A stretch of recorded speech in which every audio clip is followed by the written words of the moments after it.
함께 읽습니다. 모두 12사람쯤 되니라. 아멘. 여러분 잘 오셨습니다. 성령의 계절인데 성령의 단비가 내리고 있습니다. 오늘 저와 여러분에도 성령의 단비, 또 뜨거운 불 같은 성령이 오늘 우리 모두 가운데 임하시기를 주님의 이름으로 축복합니다. 카이스트의 배상민 교수라는 분이 이 산업 디자인을 가르치는 분입니다. 이분이 디자인이라는 것은 도대체 무엇이냐, 아주 중요한 이야기를 합니다. 목회자인 저에게 제 눈에 그 글이 싹 들어왔습니다. 돈도 제품도 아닌 사람을 위해서 디자인하라. 보통 사람들은 무엇을 위해서 디자인하겠습니까? 대부분은 돈을 위해서 할 거예요. 또 좋은 제품을 위해서 할 거예요. 그런데 사람을 위해서 하라. 이것이 디자인의 핵심 가치가 사람이라는 거예요. 왜 이분이 이런 이야기를 하냐 그러면, 어느 날 백화점에 갔는데 자기가 10년을 기울여서 만든 이 디자인, 이 제품들이 벌써 그곳에 가니까 저 아름다운 쓰레기로 덤핑 장소에 가 있었더라는 거예요. 고작 6개월 안에 짧은 이 유행으로 끝나버리고 많은 것을 보면서 너무너무 실망스럽고, 내용은 똑같은데 껍데기만 조금 바꾸어 가지고 신제품으로 나오고, 그 신제품이 아무리 심혈을 기울여서 만든 디자인으로 한 것이라고 하더라도 6개월을 못 넘기더라는 거예요. 그래서 그분이 정말 생각이 바꾸어졌습니다. 사람이 중요하다.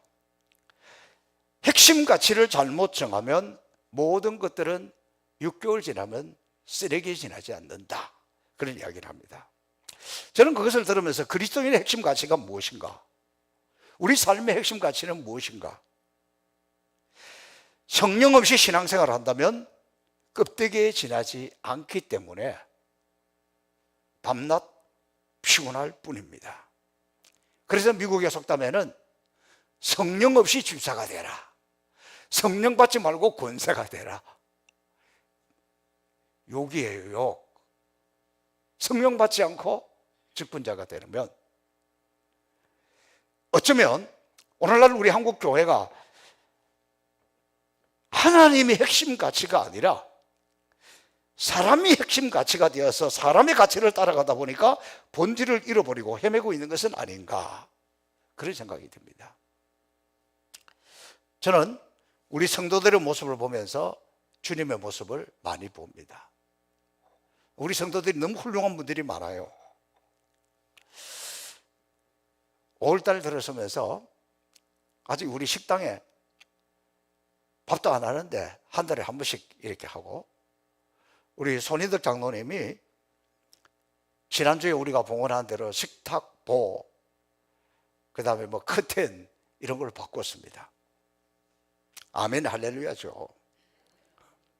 바꾸고 나서 보니까 우리가 지난번에 식당 그 바닥 공사를 했는데, 뭐 교회 예산으로 이렇게 하다가 보니까 적은 비용으로 한다고 그 바닥에 하는 그 재료를 사가지고 손장로님 자신이 열심히 갈고 닦고 해가지고 공사를 해놨습니다. 근데 해놓고 보니까 깨끗하지가 않아요. 제 마음에도 솔직히 별로 안 들었어요. 그럼 뭐 어떻게 했겠습니까? 어떻게 하겠습니까? 공사한 분도 있고. 그러니까 좋다 좋다, 너무 예쁘다, 그러고 지났습니다. 그런데 이게 늘 마음에 걸렸는지 바닥을 새로 하겠다. 그래서 우리 본당에 있는 이 카페트 모양의 이 데코 타일이라 그러나요? 이걸 이제 바꾸기로 했습니다. 처음에 알아보니까 120만 원이라는 거예요. 그런데 또 나중에 와서 또 알아보니까 190만 원이라는 거예요. 그런데 견적을 내놓은 업자가 와서 보더니 이 생각보다 이거 평수가 크다, 그래가지고 뭐 270만 원인가 280만 원이 나왔다는 거예요. 그런데 문제는 본인이 여유가 있어서 하면 좋은데 아들 영수 집사에게 부탁을 해서 하게 했다는 거예요. 그래서 장로님 이거 급한 거 아니니까 다음에 천천히 하시라고, 다음에 하시라고 그렇게 했습니다. 그런데 기어코 또 공사를 했어요. 그래서 저는 아들 그 영수 목사가 우리 민구 목사하고 친구잖아요. 동기고. 너무 부담스러운 거예요. 미안하기도 하고 너무 감사한 거예요. 그래서 제가 전화를 했는데 전화를 잘 안 받아서 문자를 보냈습니다. 그랬더니 답장이 왔습니다. 뭐라고 하냐 그러면 뭐 쭉 있는데 늘 아버지 잘 챙겨주셔서 감사드립니다. 식당 공사를 하고 보니까 본당이 너무 또 낡은 것 같아. 그런데 수요일 날 화요일까지 공사하고 수요일 날 끝났는데 어제 갑자기 우리 김무열 선교사를 파송한 그 교회가 아마 우리로 치면 아마 1년 전도쯤 되는 것 같아. 한 60대 이상 권사님들, 집사님들이 거기 꽃 고향 호수공원에 이제 도시락을 싸서 이렇게 나들이를 하려고 했는데 어제 비가 왔잖아요.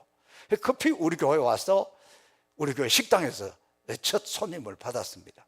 그분들이 들어와서 식당 너무 좋다, 바닥 너무 깨끗하고, 할렐루야.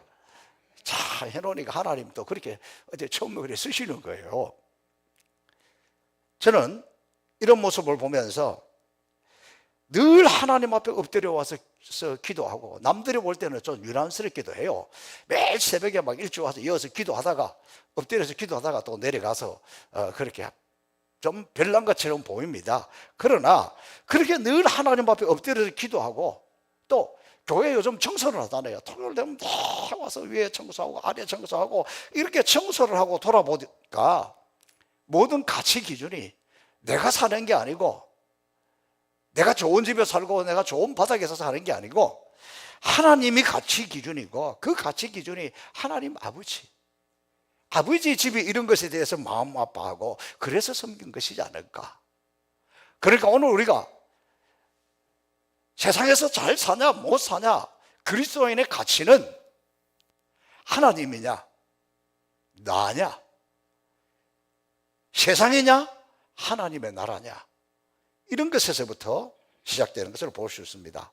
오늘 교회의 핵심 가치, 신앙의 핵심 가치를 보여주고 있는 것이 본문의 말씀입니다. 오늘 이 본문 말씀의 배경은 에베소 교회입니다. 에베소 교회 우리는 가봤습니다.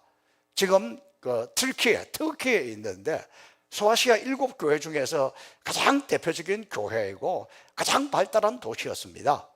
사도 바울이 이곳에서 3년 정도 목회를 했습니다. 오래 했죠. 그럼 제가 이제 7월 달이면 만 20년이 지나가요. 거기에 비하면 3년은 아무것도 아닙니다. 그러나 중요한 것은 바울 사도는 급박한 종말론, 하나님이 지금 주님이 곧 재림하신다, 이런 생각이 있어서 큰 도시를 옮겨 다니면서 복음을 전하고 또 옮겨 다니고 다른 데서는 6개월 이상 있은 데가 없어요. 근데 여기 3년 가까이 있었다는 것은 그만큼 이 도시가 중요하다는 거죠. 자, 바울이 이 에베소에 갔을 때 그 성도들을 딱 이렇게 봅니다. 저도 다른 교회 가서 설교하게 되면 그 분위기를 딱 보고 이걸 느끼잖아요. 우리 교회처럼 예배 분위기가 좋은 데는 많지 않습니다. 이렇게 느끼잖아요. 그때 바울이 오늘 이 본문을 보니까 뭐라고 그 사람들에게 물어보냐 그러면, 너희가 믿을 때에 성령을 받았느냐? 아니라 우리는 성령 체험이라는 이야기도 들어보지 못했다, 이렇게 대답하는 모습을 볼 수 있습니다. 이것은 뭐냐 그러면, 성령이 임하고 성령의 역사를 체험하고 난 뒤에 하나님의 말씀을 가리키니까 그게 놀라운 역사들이 나타나기 시작했습니다. 어쩌면 오늘 이 설교는 저와 여러분에게서 너무너무 중요한 거예요. 너무너무 중요한 이야기예요. 자, 보세요. 이들이 성령을 받고 하나님의 말씀을 듣고 그들의 삶이 어떻게 되었는지 보니까, 바울의 몸에서 손수건이나 일할 때에는 앞치마 같은 것을 가져다가 병자의 손에 얹기만 해도 병이 떠나가고 악한 귀신이 떠나가는 놀라운 역사들이 나타나기 시작했습니다. 성령이 임하고 성령의 감동 속에 하나님의 말씀을 들으니 믿는 사람들에게 회개의 역사가 나타나고, 마술하던 사람들은 자기들의 그 마술하는 책인 거 다 불살라버리고, 그러니까 교회가 부흥하게 되고 사람들이 두려워하면서 주님의 이름을 높이게 되었다는 겁니다. 자, 여러분, 사도 바울이 성령이 충만하고 성령의 능력이 나타나고 성령의 권세만 나타난 것이 아니라 대단한 영적 통찰력, 영적 분별력을 가지고 있었어요. 저는 목사로서 이 말씀을 준비하면서 계속 주님, 저에게는 영적 통찰력을 주세요, 영적 분별력을 주세요, 그렇게 기도했습니다. 그러니까 영적 통찰력이 있고 영적 분별력이 있으니까 이 에베소에 와서 그 교인들을 딱 이렇게 보니까 딱 분위기를 느끼는 거예요. 목사가 이게 있어야 돼요. 성도가 시험에 들었다, 영적인 문제인지 개인적인 문제인지 이런 걸 일일이 다 물어봐서 확인하기는 어렵습니다. 그런데 그분을 위해서 기도하면 성령이 감동을 주시고 깨달음을 주시는 거예요. 그런데 그것을 모르는 사람은, 이런 영적 분별력이나 영적 지혜나 영적 통찰력을 모르는 사람은 목사님 어떻게 알았지? 누가 이야기했나? 누가 이야기한 건 있지. 성령께서 깨닫게 하시는 거지. 그래, 이런 영적인 능력이 없이 목회하면 어떻게 되겠어요? 집사도 성령 받지 말고 집사하라는 게 욕인데, 목사가 성령 받지 않고 성령의 분별력이나 통찰력이 없이 목회하면 어떻게 되겠습니까? 바울, 저 같은 사람도 그런 걸 느끼는데, 바울 사도는 보니까 삼척이잖아요. 이때 나오는 삼척은 좋은 뜻입니다. 너희가 믿을 때 성령을 받았느냐? 아니라 우리는 성령 처음 있다는 이런 이야기도 못 들어봤다. 그래서 또 질문합니다. 그러면 무슨 세례를 받았느냐? 요한의 세례라. 그러면서 정확하게 영적 진단을 합니다. 오늘 여러분 스스로 영적 진단을 하면서 이 말씀을 들으면 좋겠습니다. 예수님이 십자가 위에 돌아가시고 부활 성천한 후에 마가 요한의 다락방에서 이미 120문도에게 성령의 세례가 임했어요. 불같은 성령이 임했습니다. 성령의 시대입니다. 오순절에 불같은 성령이 임하고 이미 10년 정도 세월이 지났는데 아직 이 에베소에 있는 이분들은 성령에 대해서 무지했다는 거예요. 성령의 길은 무엇이 뭔지, 체험이 무엇인지 몰랐다는 겁니다. 에베소 교인들이 오늘 자기들이 성령 체험, 성령의 있음을 알지도 못했다, 이런 이야기는, 성령의 계심도 듣지 못했다, 이 이야기는 무슨 말이냐 그러면, 성령이라는 말을 안 들었다는 게 아니에요. 못 들었다는 게 아니에요. 예루살렘 교회 오순절 성령이 임한 소식도 들었을 거예요. 그런데 이 말은 이 오순절의 성령 강림과 새로운 성령 시대를 체험하지 못했다, 성령은 알지만 성령과 연관된 삶을 살지 못했다는 거예요. 즉 이들이 예수님을 알고 믿었던 것은 틀림없지만 위로부터 부어주시는 성령은 체험하지 못했다, 받지 못했다, 그런 뜻입니다. 자, 오늘 우리는 성령에 대해서 좀 자세히 알아야 합니다. 그리고 구별할 줄 알아야 됩니다. 오늘 여러분 모두가 예수님을 믿는다고 고백하는 것은 성령의 역사입니다. 성령의 역사가 아니고는 믿을 수 없습니다. 다시 말해서 오늘 이 자리에 나온 여러분 모두는 예수님을 믿기 때문에 나온 거 아닙니까? 그러면 여러분 모두 이미 성령이 임했다는 증거예요.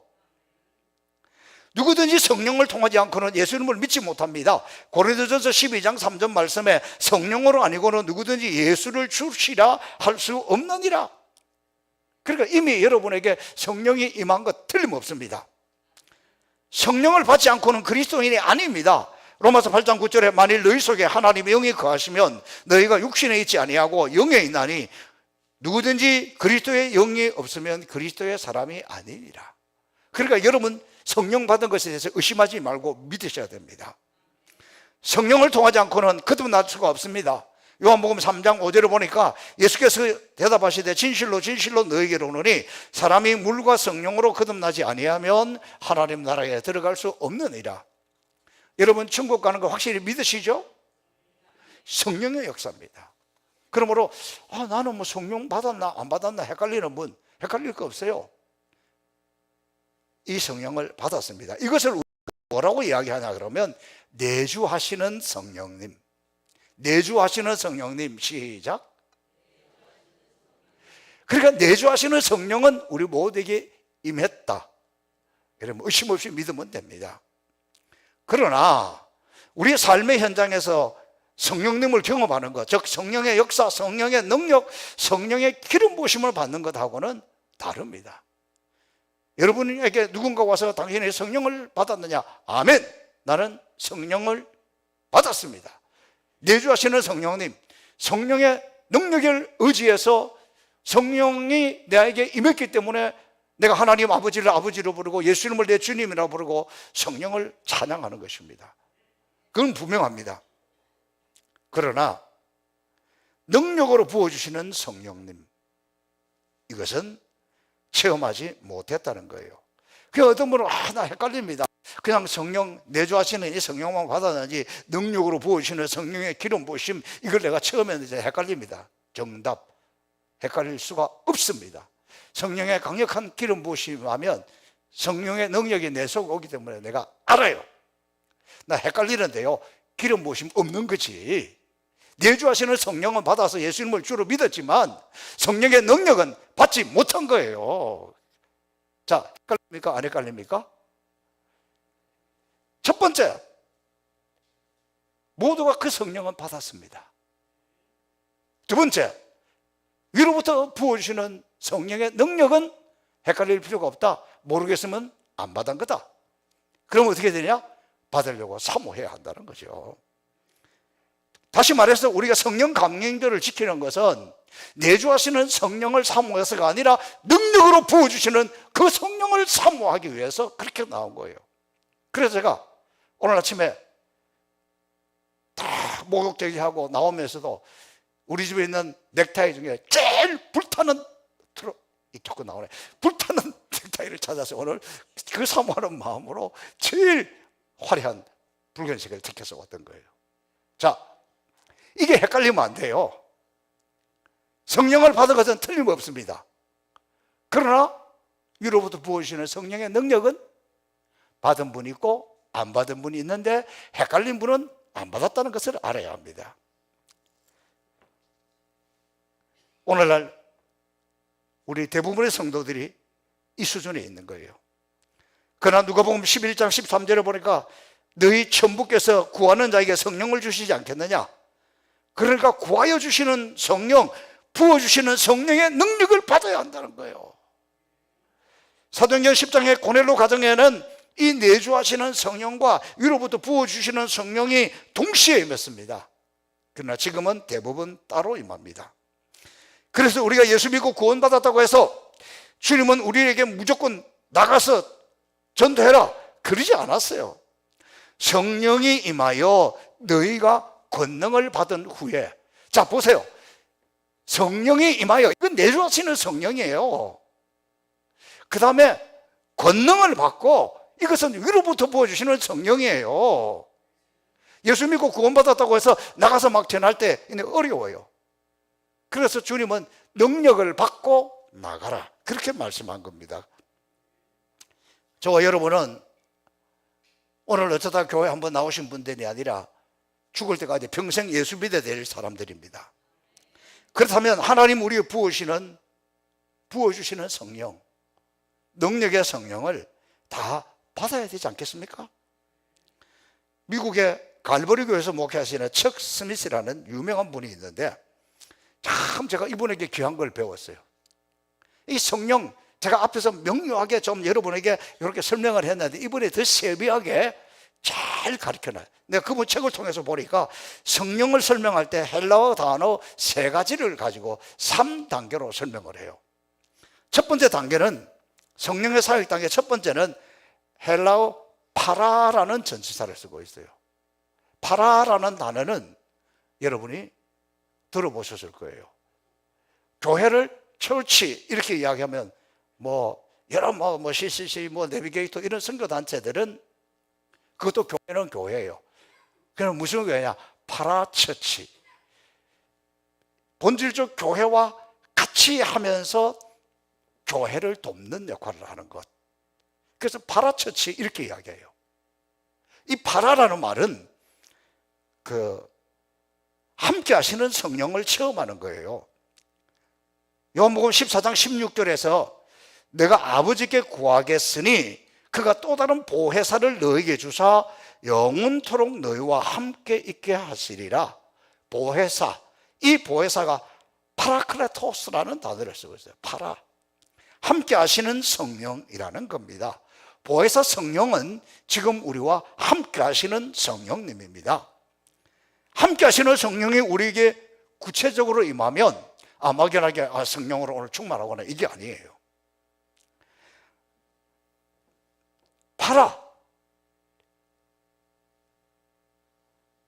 파라클레토스, 보혜사 성령이 우리 가운데 구체적으로 임하면 어떻게 되느냐 그러면 회개의 영을 부어주어서 죄를 깨달아지는 거예요. 죄가 깨달아지니까 내가 이 죄 때문에 망할 수밖에 없구나. 내가 이 죄에서 벗어나는 길, 이 죄의 문제를 해결한 것은 예수 그리스도의 피밖에 없구나. 예수 그리스도의 이름밖에 없구나. 그것을 깨달아 예수를 믿고 회개하게 되고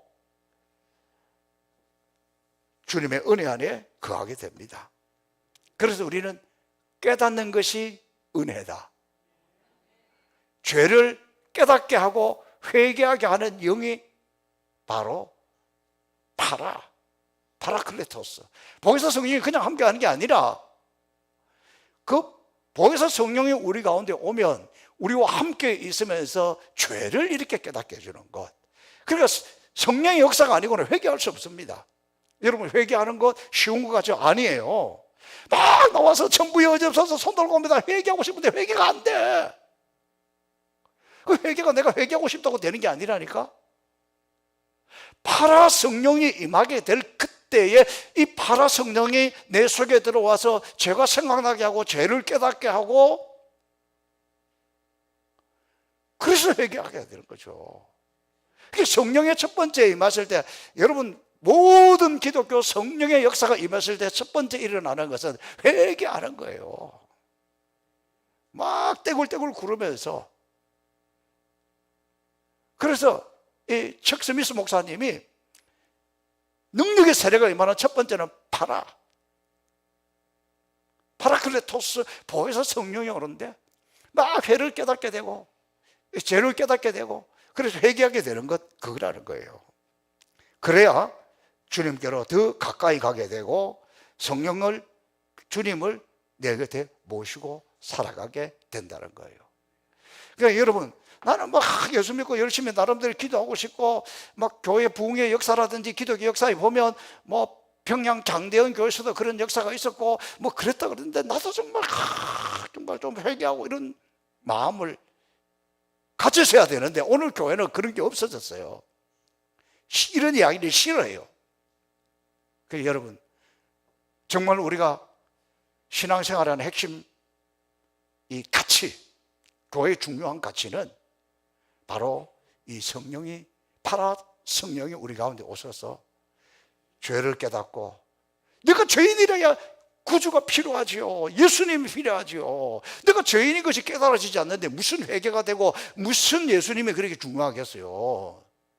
오늘 저는 우리 교회 이 척 스미스 목사님 말씀한 첫 번째 단계, 이 파라, 함께 하시는 성령, 이 성령이 오늘 저와 여러분 가운데 임하셔서 다시 우리 가운데 회개의 역사가 일어나고, 그렇게 될 때 진정한 교회 부흥이 나타날 수가 있는 거예요. 이 파라가 임하지 않으면 못된 짓 하고 교회 와서도 그냥 아이고 그러고 다녀도 자기가 죄인인 줄 몰라. 자기가 잘나서 자기가 의인이야. 이런 사람 성령의 능력을 받아야 돼요.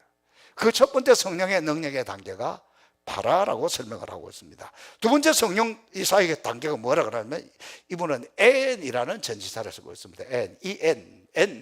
N이라는 것은 속으로, 안에 있잖아요. 성령께서 내 속에 들어와 계시는 것을 말합니다. 요한복음 14장 17절에 저는 진리의 영이라 세상은 능히 저희를 받지 못하나니 이는 저를 보지도 못하고 알지도 못함이라. 저는 너희와 함께 계시며 또 너희 속에 계십니다. 성령이 내 속에 들어와 계시는 것, 이것은 예수 그리스도를 내 구주로 영접할 때 성령께서 내 속에 들어와 계신다는 것. 여러분, 오늘 내가 하루를 시작하면서 일을 하면서 뭘 하면서 내 속에 성령이 들어와 계신다. 성령이 들어와 계신다는 것은 성령의 지배를 받는다. 그래서 성령이 이끄시는 대로, 성령이 가르치는 대로 따라가는 거예요. 이 성령의 역할은, 이 N의 성령이 우리 속에 있을 때에는 성령이 우리 속으로 들어와서, 성령이 우리 속에 들어와 계시면 하나님의 영광을 입도록 하고 하나님의 영광이 드러나도록 하는 거예요. 그러니까 자꾸 우리가 교회 왔을 때하고 바깥에 나가서 할 때하고, 신앙은 신앙이고 돈은 돈이다, 믿음 생활은 믿음 생활이고 사회생활은 사회생활이다, 자꾸 이렇게 분리되는 것, 그렇게 할 때는 하나님의 영광이 드러나지 못하는 거예요. 내 속에 들어온 성령님이 예배 드릴 때뿐만이 아니고 세상살이 할 때, 다른 사람하고 대화할 때, 다른 사람하고 상대할 때도 내 속에 성령이 들어와서 역사한다는 것이 느껴지게 하는 것, 이게 나타나는 것을 N의 성령이라 이렇게 표현하고 있는 거예요. 그러니까 교회 와서는 내가 교인인 것 같은데 바깥에 나가면 아닌 거예요. 밤낮 다른 거예요. 왜? N의 성령, 이 하나님의 성령이 내 속에서 내 주인이 되고 나를 지배하고 나를 이끌어가지 않기 때문에 그렇다는 거예요. 성령이 내 속에 들어와서 역사하시면 우리 자신이 주님 앞에서 변하게 되는 겁니다. 저는 신앙생활 하면서 많은 분들이 막 하나님 앞에서 바르게 살려고, 반듯하게 살려고 몸부림치는 모습을 봅니다. 발버둥을 치는데 잘 안 돼요. 이게 잘 안 돼서 이렇게 찬양하는 거예요. 내 힘과 결심 약하여 늘 쓰러지기 쉬우리. 결심하고 다짐하고 또 다짐하는데 잘 안 되는 거예요. 왜? 이 성령이 내 속에 들어와서 역사하지 않기 때문이에요. 그러니까 내가, 하나님 내가 변화되게 하시고 내가 좀 바르게 살게 하시고 내가 이렇게 살게 하고, 그렇게 기도하는 것보다는 성령이요, 내 속에 들어오셔서 성령이 나를 지배하고 성령이 나를 다스리고 성령이 나를 이끌어가게 해주세요. 이 성령을 사모하고 이 성령의 능력이 임하면 저절로 되는 거지, 내가 막 노력해서 되는 게 아니라는 거예요. 그렇게 해서 내가 막 바르게 살려고 막 이렇게 헷갈리지 않으려고 막 주님 편에 서려고 이렇게 몸부림치는 것보다는 성령님 내 속에 오세요. 성령님이 나를 주장해 주세요. 그래서 이 N의 성령이 우리 속에 들어오면 새로운 삶이 되고 변화된 삶이 되고 문제가 해결되고 역사가 나타난다는 것입니다. 자, 6절에 보니까 바울이 그들에게 안수하며 성령이 그들에게 임하심으로 방언도 하고 예언도 하니, 바울이 안수할 때 성령의 능력과 임재가 나타나게 되었다는 사실입니다. 이미 초대교회에서 이런 성령의 역사가, 성령의 임재를 사모할 때 이 영적 지도자로부터 안수할 때 나타났다는 거예요. 이걸 요즘 뭐 신학적인 용어로 뭐 임파테이션 이렇게 이야기하는 거예요. 그래서 내가 막 이렇게 사모하고 기도 굴 속에 들어가서 하다가, 산에 가서 기도하다가 성령의 임재가 임할 때가 많습니다. 그러나 그렇게 되지 않을 때는 영적인 권위가 있는 사람, 성령의 기름 부으심이 충만한 분에게, 그런 지도자에게 안수를 받을 때에 이것이 나타나게 했다. 이게 제 이야기가 아니고 사도행전 19장 6절에 나타나 있는 말씀입니다. 이런 이야기를 하면 엉뚱하게 해석을 합니다. 뭐 자기가 뭐 대단한 능력자처럼 자기한테 기도를 받아야 된다네. 그거는 마귀가 주는 거야. 하나님의 말씀은 뭐라 그랬어요? 바울이 그들에게 안수할 때. 저는 그래서 성도들에게 기회가 있는 대로 안수 기도를 해줍니다. 왜냐하면 이 성령의 임재와 능력이 나타날 때 우리 가운데 변화가 일어나고, 몸에도 변화가 일어나고, 질병도 떠나가고, 귀신도 떠나가고, 역사가 나타나기 때문입니다. 그러나 마음이 불편하거나 교만해지면 안수받는 것도 싫어합니다. 피하게 되는 거예요.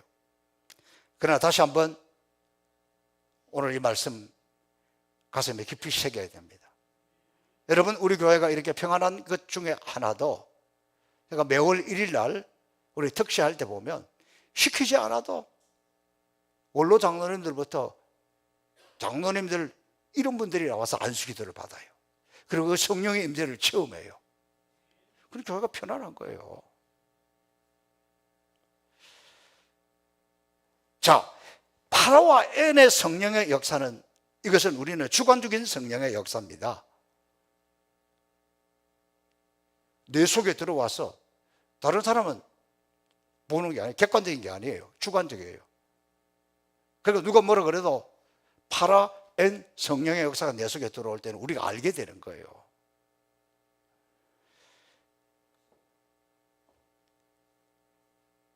그러나 여러분, 우리가 살아가는 세상이 만만치 않아요. 심지어 교회에서 섬기고 봉사하는 것도 성령의 역사가 아니고는 힘들어요. 성령님이 내 안에 파라 N의 성령이 없이 사람의 생각과 판단으로 하다가 보면 늘 헷갈리고 부정적으로 보기 쉽고 시험에 들기 쉽습니다. 내가 왜 이럴까? 성령이 내 속에 거하지 않아서 그런 거예요. 여러분이 성령이 내 안에, 파라 N의 이 성령이 내 속에 들어와서 역사하실 때에 우리는 행복하게 섬기고 행복하게 봉사하는 삶을 살 수가 있는 거예요. 그러지 않으면 늘 모든 게 삐딱하게 보여. 내가 지금 성령이 충만하고 성령이 내 속에서 역사하시는데, 성령이 나에게 말씀하시는데, 성령이 나에게 가르치시는데, 성령이 나를 이끌어 가시는데도 내가 막 그래요? 안 그래요. 그래서 오늘날 이 성령의 역사가 식었기 때문에 교회들마다 문제가 나타나기 시작하는 거예요. 왜? 사람의 판단으로, 사람의 가치기로, 자기 생각, 자기 판단, 자기 보는 대로 하기 때문에 그래요. 그 가치 기준이 하나님이 되고 하나님의 말씀이 되어야 되는데, 그러려면 성령이 내 속에 들어올 때 분별력이 생기는 것이고 깨닫게 되는 것이 되고 기쁨으로 즐거움으로 섬기고 봉사하고 헌신하게 되는 거예요. 우리가 이것을 사모해야 됩니다. 자, 그 다음에 세 번째 단계를 이번엔 에피라는 단어를 썼습니다. 이 에피라는 것은, 자, 파라 우리와 함께 하시는 것, N 내 속에 들어가 계시는 것, 에피는 내가 아니라 위로부터 부어주시는 능력을 말하는 겁니다. 하나님이 위로부터 직접적으로 부어주시는 성령은 이게 큰 능력인데, 이 누가복음에 보면 이렇게 표현하고 있습니다. 성령을 우리 가운데 입혀주신다. 그러니까 이것은 이런 거예요. 어느 주석가가 이렇게 표현을 해놨습니다. 우리가 옷을 입을 때 라운드 티 있잖아요. 이런 거. 그걸 입을 때 옷을 이렇게 뒤집어서 씌워서 이렇게 입잖아요. 에피 성령은 하나님은 우리 가운데 하나님의 큰 능력을 이렇게 입혀서 씌워주는 거예요. 여러분, 이것을 사모하기를 축복합니다. 하나님 우리를 부르셔서 일하게 하실 때, 사역하게 할 때, 선교하게 할 때 바로 이 에피의 은혜를 주신다는 거예요. 그래서 누가복음 24장 49절에서는 내가 아버지의 약속하신 것을 너에게 보내리니 오직 성령이 너에게 계시면 너희가 권능을 받고, 그러니까 이때 임하는 성령님이 바로 에피, 이 에피 성령님이 임하면 권능을 받고, 이 권능은 두나미스, 다이너마이트입니다. 다이나미트와 같은 폭발적인 능력을 받게 됩니다. 그러니까 우리 가운데 이 에피 성령이 임할 때에 능력이 나타나는 거예요. 능력이 어느 정도냐? 권능, 두나미스, 다이너마이트예요. 자, 이 고넬로 가정에 베드로가 찾아왔을 때 사도행전 10장 44절에 보니까 베드로가 이 말을 할 때에 성령이 말씀 듣는 모든 사람에게 내려오시니, 성령 하나님이 하나님의 말씀을 듣는 모든 사람에게 동시에 한꺼번에 내려왔다는 거예요. 이게 고넬로 가정에서 일어났던 역사예요. 저는 우리 행복의 예배 시간에 이 은혜를 사모합니다. 그러나 성령이 내가 어디 돌아다니고 있는데 세상 일에 바빠서 정신이 없는데 그때 오는 게 아니라 하나님의 말씀을 듣는 중에, 오늘 여러분이 하나님의 말씀을 듣는 중에 이 에피 성령의 능력이 임할 수 있다. 그래서 오늘 그 에피 성령이 우리 가운데 임하게 되면 권능을 받기 때문에 나도 모르게 나가서 복음을 전하게 되고 주님의 일을 저지르게 되고 역사가 일어나게 되는 거지, 맨정신으로 이 성령의 역사가 임하지 않았는데 내가 막 헌신하고, 안 돼요, 안 돼. 아무리 막 마음은 이랬는데, 목사님 말씀 들으니까 뭐 가슴이 뜨거워가지고 나도 그랬는데 나가면 싹 사라져. 왜? 성령이 아니면 할 수 없으니까. 이거를 에피의 성령이라 그래요. 파라 엔 에피. 제가 이 척스미스 목사님 이 책을 보면서 너무 놀랐습니다. 어떻게 이렇게 잘 표현했을까? 오늘 성령은 이미 여러분 모두가 성령 받은 거 틀림없습니다. 내주하시는 성령님. 그러나 성령의 기름 부으심 막연해요. 그런데 파라 성령이 임할 때 내 속에 들어와서 회개하게 하고 회개의 영을 부어주고 죄를 깨닫게 하고, 엔 성령이 내 속에 들어오게 됐을 때 내 삶이 변하고 성령의 지배를 받게 되고, 에피 성령이 우리 가운데 임하게 되면 폭발적인 능력이 나타나서 역사하는 거예요. 여러분 한번 생각해 보세요. 우리 교회가 교인이 그렇게 많은 교회가 아니잖아요. 어떻게 이렇게 선교하고 선교가 일어나면 미친 듯이 모두가 하나가 돼서 할 수 있을까요? 이게 바로 에피입니다. 저는 하나님 우리 교회에 이미 에피 성령의 능력을 부어주셨기 때문에 이런 선교도 하고 이런 치유도 나타나고 사람들이 헌신하게 된다는 것을 확신합니다. 다는 아니지만 그래도 오늘 이 시대 가운데 하나님은 우리 교회를 이렇게 역사하고 있습니다.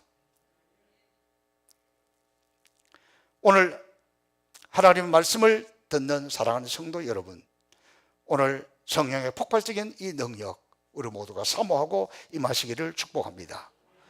뿐만 아니라 요한복음 7장 37절에 나를 믿는 자는 성경의 이름과 같이 그 배에서 생수의 강이 흘러나리라.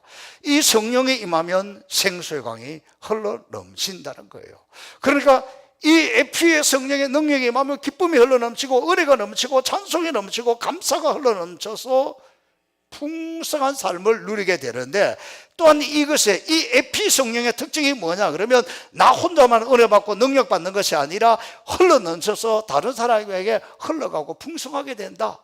우리 교회 에피 성령의 능력이 임하니까 우리 교회 안에 그치는 것이 아니라 아프리카로 세계로 흘러가게 되어서 그들이 그것을 함께 누리게 된다는 사실입니다. 사랑하는 성도 여러분, 오늘 우리는 성령의 계절을 맞이했습니다. 이대로 있어서는 안 됩니다. 코로나19 이후 이 교회가 침체하는 것, 사람들이 교회를 떠나가는 이때 이것을 돌파할 수 있는 것은 사람의 지혜, 선물, 인간적인 노력 이런 것으로는 어렵습니다. 파라, 엔, 에피 이런 성령이 임하게 될 때에 내 속에 먼저 넘치는 거예요. 내 속에 성령이 흘러넘치게 되면 이 에피의 성령이 여기 흘러넘치게 되면 이게 다른 사람에게 흘러가게 되어 있어요. 여러분, 저 사람이 뭘 아무것도 모르고 막 선교제 가고 뭐 하는 것 같은 아무것도 모르는 게 아니에요. 당신 보기에는 아무것도 아닌 것처럼 보일는지 몰라도 그 속에 에피의 성령이 흘러넘치니까 막 남들이 하지 않는 봉사를 하고 헌신하고 선교해요. 또 때로는 본인도 모를 수가 있어요. 근데 그때 왜 갔다 왔지? 그때 바로 이 에피 성령이 역사하셨기 때문이에요. 또 가야지보다 더 중요한 것은 파라엔, 특별히 에피 성령이 내 속에 탁 사모 이게 흘러넘치게 되면, 저는 목회하다 보니까 이분이 지금 성령에 충만한 거 아닌가 딱 알 수 있어요. 성령에 충만하면 감사해요. 성령이 내 속에 소멸되어 버리면, 그래서 성경은 성령을 소멸하지 말라 그러는 거예요. 나 옛날에 성령 충만했는데 지금 어쩌라고? 소멸됐다는 거예요. 너무너무 우리 신앙생활에 이건 중요한 거예요. 성령이 소멸되어 버리면 보는 가치관이 달라져. 일하는 것이 달라져. 성령이 임하면 막 감사하고 감사하면서 이것이 막 흘러가게 되는데, 성령이 소멸되어 버리면 그게 안 되는 거예요. 성령이 소멸되었을 때 내 속에 성령이 지금 소멸되었구나 판단해 보세요. 어떤 분이 이렇게 이야기하고 깜짝 놀랐어요. 내 마음은 막 전도하고 싶은 마음이 다 충만한데, 지금 우리 교회는 아니에요. 지금 우리 교회는 너무 문제가 많아. 마귀가 하는 짓이지. 왜 지금 교회가 문제가 많고 왜 교회가 지금 그래요?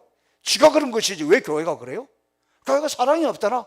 지가 사랑이 없는 것이지 왜 교회가 사랑이 없어? 그런데 성령이 소멸되고 나면 자기는 충만한 것처럼 생각하는데, 지금 우리 교회는 안 된다는 거예요.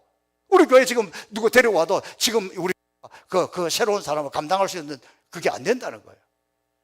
시험 들은 증거, 성령 소멸의 증거예요. 신앙생활 오래 하지 않았어도 이 AP의 성령이 임하면, 나는 설명을 잘 못하겠는데, 나는 말을 잘 못하겠는데 우리 교회 한번 가보자. 우리 목사님 말씀 한번 들어봐. 그리고 한번 안기도도 받아. 이러는 거예요. 여러분 어느 쪽에 서 있습니까? 오늘 한국교회 수많은 사람들이 성령이 식었고 성령이 소멸되어 가기 때문에 이렇게 된 거예요. 다시 오늘 성령 강림제를 맞이하여서 AP 이 성령이 임하여서 나도 살고 교회도 살고 영이 살아서 우리가 하나님이 부으시는 이 능력이 열방으로, 여러분의 가족들에게로, 자녀들에게로, 이웃에게, 아프리카로 이렇게 흘러가는 일에 쓰임받는 이 성령의 이 기름 부으심 마시기를 주님 이름으로 축복합니다. 살아계신 아버지 하나님 감사합니다. 성령 강림제를 맞이하여서 우리가 다시 한번 본질적인 성령의 사역, 성령의 기름 부으심을 깨닫게 해주시니 감사합니다. 하나님, 파라 성령님 우리 가운데 오셔서 자꾸 제가 생각나게 하시고 깨달아 회개하게 하여 주옵소서. 애연의 성령님 내 안에 계셔서 나와 동행하시면서 성령이 이끄시는 대로 따라 살아가게 하여 주옵소서. 에피 성령님 우리 가운데 임하셔서 그 능력이 나를 통해서 우리 자녀들에게, 가족들에게, 이웃에게, 열방에게 흘러가도록 은혜 내려 주옵소서. 감사하며 예수님 이름으로 축복하며 기도하옵나이다.